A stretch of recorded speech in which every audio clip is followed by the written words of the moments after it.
Whatever it is that you use as your excuse to offer your vibration sets the tone for your point of attraction. Haven't you noticed that the worse it gets for a while until you come to your senses? And the better it gets until you fall back into your old habits?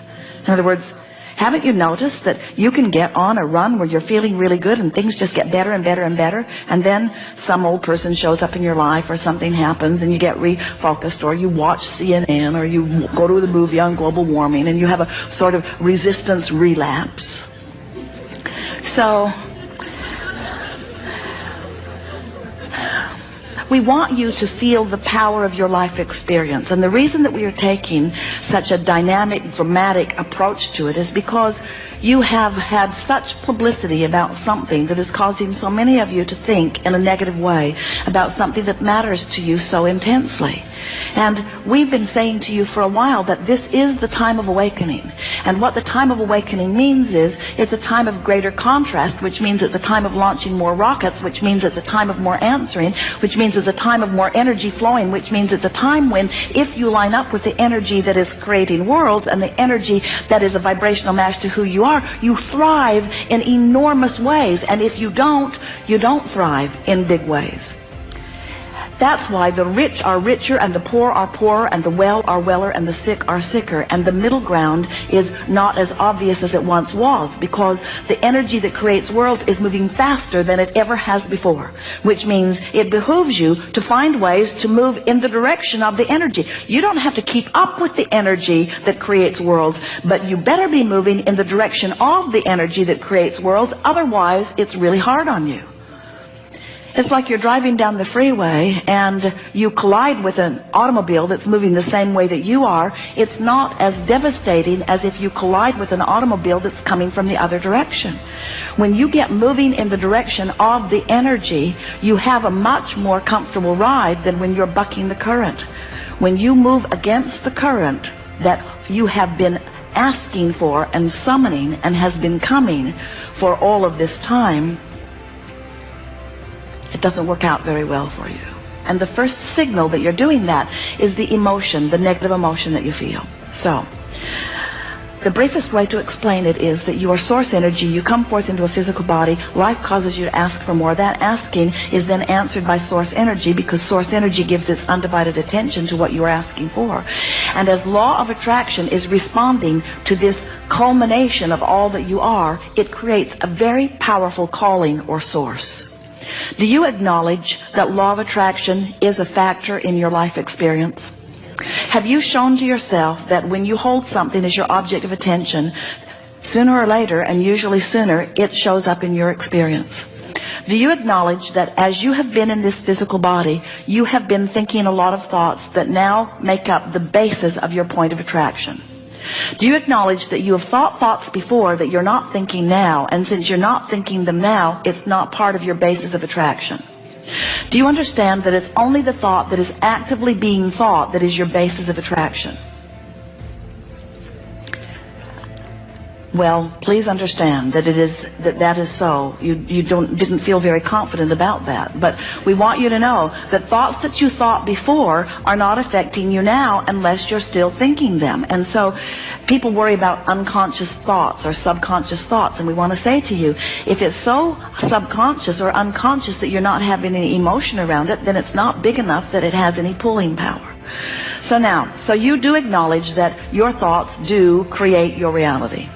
So now, here's another factor that we want you to consider relative to the law of attraction. And as you wrap your thoughts around this, it's going to serve you enormously well, because this piece of information is going to help you to understand, maybe for the first time, why your guidance system, your emotional guidance system, works in the way that it does. Did you enjoy our analogy of the electricity and the toaster a little bit? And do you acknowledge that you existed as source energy before you came forth into this physical body? And do you accept that non-physical part of you still remains in non-physical? And would you like to join us in acknowledging that that is an eternal being there? Now, you can call it God, you can call it source energy, you can call it all that is. The name that you give it doesn't matter very much, but it is an eternal consciousness that is expanding and is pure positive energy. So this powerful energy, do you acknowledge that law of attraction responds to that energy in the same way that it responds to what's going on here where you are? And do you acknowledge that that must have been around way longer than you've been around here? So this swirling energy of well-being that has gleaned its existence through the contrast and is always moving toward what is wanted, the most expanded, furthermost part in the universe, can you feel the huge well-being of this energy? And can you feel the comparison of the way law of attraction's response to it must be in relationship to law of attraction's response to you? So, now do you understand why the call of Source is what it is? Now do you understand why there is a current that is calling you toward well-being? Now do you understand that no matter how much you beat the drum of what you do not want, when you croak, you're going to close that gap? Now do you understand why we are so confident about the well-being of all that is? So, here is this huge energy of well-being that law of attraction is responding to. And from your point of view in your physical body, what that means is when you feel the call of Source, it feels compelling and it feels elating. In other words, the call of Source in its purest form, when you are close enough in vibrational proximity to it to really feel it, feels like joy, it feels like passion, it feels like eagerness, it feels like love, it feels like appreciation, it feels like well-being, it feels like yipping and yahooing all the way down the canyon, it feels like cartwheels, it feels like sunshine and rainbows and lollipops, it feels like all of the things that you've ever associated with well-being, it feels like liquid love, it feels like joy, it is rapturous, it is orgasmic, it ripples through your body, it is ecstasy. That's what Source energy is and feels like. So, this you that is you, do you get this sense that as you are born here and you have exposure to experience and you give birth to rockets of desires, that the larger part of you expands because of what you've lived and then stands there with law of attraction responding to it, calling you toward it. And when you move in the direction of that calling, you feel so good. That's that impulse, that's that inspiration, that's feeling of, oh, I want to do that. That's that life-giving, life-calling, me being who I am. That's me in my human form keeping up with who I have become. That's the way you intended to live life.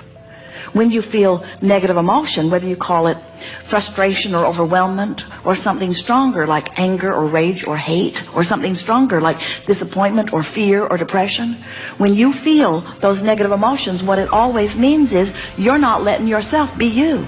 You're focused upon some aspect of contrast, and you've done it for way more than 17 seconds, so that you've got an activation within you that is not letting you go with the flow.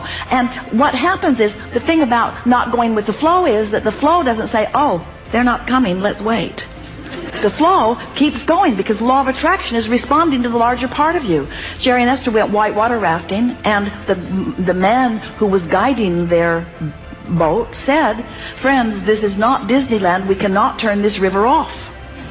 In other words, we want to say the same thing to you.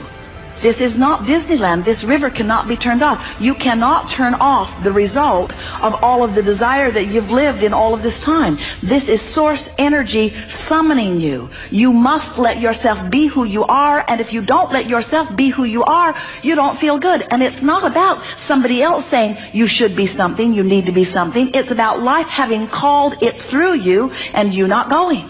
And when you don't go, it doesn't feel good. And when you do go, it feels oh so good. And do you know, you don't even have to go and receive the full manifestation of it. You just have to no longer not go. We see you. You take your boats down to the river. You've got your paddles in them. You put the boat in the water. And almost without exception, human dear hearts that you are, you turn your boat upstream and begin paddling very hard. And we say, why not turn and go with the flow? And you say, oh, that just seems lazy. We say, well, you could use a different word like natural. No, I choose lazy. It seems lazy. I don't want to be lazy. I want to be virtuous and hardworking. I want to earn my way. And all the other humans that amount to anything are paddling very hard upstream. We try here. We try hard. We try, we persevere, we are determined. We use our effort and our action to try to compensate for energy. You don't say that, but you try it. You do it. And we say, nothing that you want is upstream.